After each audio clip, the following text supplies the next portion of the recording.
नमस्कार दोस्तों, मैं हूं सोनू पांडे और अपना पहाड़ और संस्कार में आपका स्वागत है। हमारी सनातन यात्रा के पिछले भाग में आपने देखा कि कैसे शिव और शक्ति के मिलन से सृष्टि का विस्तार हुआ। लेकिन क्या आप जानते हैं कि एक समय ऐसा आया जब भगवान को अपनी ही बनाई इस दुनिया को जलमग्न करना पड़ा। आखिर वो कौन सा असुर था जिसने ब्रह्मा जी के मुख से वेद चुरा लिए थे? और क्यों भगवान विष्णु को एक मछली का अवतार लेना पड़ा? आज की ये कहानी चलिए जानते हैं विस्तार से। प्रलय का कारण और हयग्रीव की चोरी।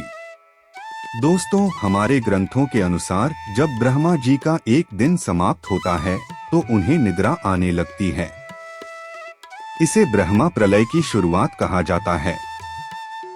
इसी समय हयग्रीव नाम का एक भयानक असुर, जिसका शरीर मनुष्य का और सिर घोड़े का था, उसने एक भयंकर साजिश रची।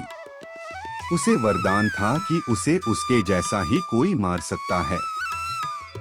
जैसे ही ब्रह्मा जी को नींद आई, उनके मुख से निकले चारों वेदों को हयग्रीव ने चुरा लिया। उसका मकसद था सृष्टि से ज्ञान को मिटा देना, ताकि नई दुनिया में सिर्फ अधर्म का राज हो। वेदों को लेकर वो समुद्र की अगाध गहराइयों में छिप गया। वेदों के बिना सृष्टि का पुनर्जन्म असंभव था। इधर धरती पर द्रविड़ देश के राजा सत्यव्रत नदी में तर्पण कर रहे थे। तभी उनके हाथ में एक छोटी सी सुनहरी मछली आई।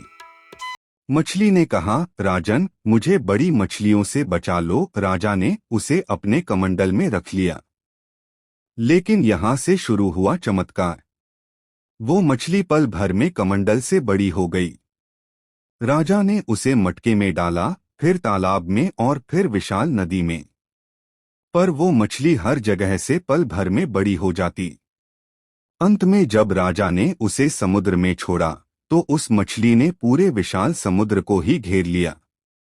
राजा समझ गए कि ये कोई साधारण मछली नहीं, स्वयं नारायण हैं। उन्होंने हाथ जोड़कर पूछा, प्रभु, आप मुझे ये क्या संकेत दे रहे हैं? भगवान मत्स्य ने उत्तर दिया, सत्यव्रत, आज से 7वें दिन ब्रह्मांड में भारी वर्षा होगी और तीनों लोग जलमग्न हो जाएंगे। तुम एक विशाल नाव बनाओ और उसमें दुनिया के समस्त बीजों, औषधियों और सप्तऋषियों को लेकर सवार हो जाना। भगवान ने राजा को मानसिक रूप से तैयार किया।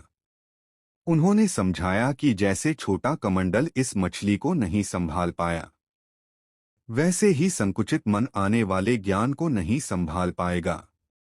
ये प्रलय अंत नहीं, बल्कि एक नई और शुद्ध शुरुआत है। 7वें दिन प्रलय का तांडव शुरू हुआ। आसमान फट पड़ा और समुद्र ने अपनी सीमाएं लांघ दी। तभी विशाल सुनहरी मछली प्रकट हुई। राजा ने वासुकी नाग को रस्सी बनाया और नाव को मछली के सींग से बांध दिया। जहां ऊपर नाव में भगवान ऋषियों को ज्ञान दे रहे थे, जिसे मत्स्य पुराण कहा जाता है, वहीं समुद्र के अंदर भगवान विष्णु ने हयग्रीव असुर को खोज निकाला। हयग्रीव को घमंड था कि उसे कोई नहीं मार सकता, लेकिन भगवान ने अपने मत्स्य अवतार, आधा मछली आधा पुरुष, से उसका वध कर दिया। भगवान ने उसके पेट से चारों वेदों को सुरक्षित बाहर निकाला और उन्हें वापस ब्रह्मा जी को सौंपा। तो दोस्तों, इस तरह भगवान ने प्रलय के बीच भी हमारे ज्ञान और बीजों को सुरक्षित रखा। मत्स्य अवतार हमें सिखाता है कि जब चारों तरफ विनाश हो, तब भी धर्म की नाव कभी नहीं डूबती। अगली कड़ी में हम जानेंगे कि इस प्रलय के बाद नई दुनिया की शुरुआत कैसे हुई।